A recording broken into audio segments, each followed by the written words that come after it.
as students, many of you often will send me a message and you'll tell me that you're ready for that post test, okay? And you're like, hey, I've done all I need to do. Ms. Holmes, please unlock unit, 1, 2, 3, whatever we've got going on, post test. And so sometimes you're going to meet a little resistance from me because I see that a lot of my students in their tutorials are not responding to these areas here.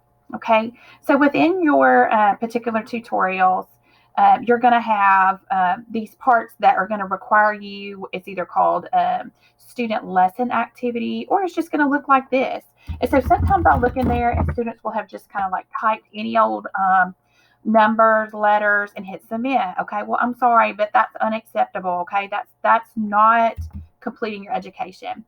So what I need you to do is kind of flip the way that you think about these and look at it as it is your worksheets, those notes that we would have taken in class, things like that. I feel like if you'll approach it from that direction, that you'll be like, oh, okay, so that's why I'm supposed to do it. And so, yes, when my students ask me to unlock a post test, I go back, I make sure that my students have completed these areas. Okay, that means you've tried, you've put your best foot forward, and you're good to go. Like back on this one. Okay, so I might see that a student responds here and it's like, okay, good, and then I'm like, oh, okay. So what was that disconnect that you ran into? Was it just hard? Was it like, ooh, I don't really want to answer that? It's like a discussion question, type thing. Or is it just that you just didn't know, like, really how to navigate and get the answer for that?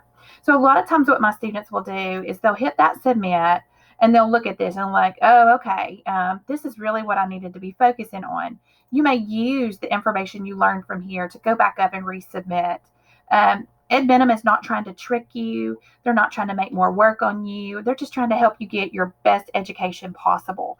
So again, approaching these student answers that you actually have to input in by typing, you are required to do them for this course. And so I'm letting you know that I am checking them. Okay. So if you have any questions, always be sure to reach out. Thank you.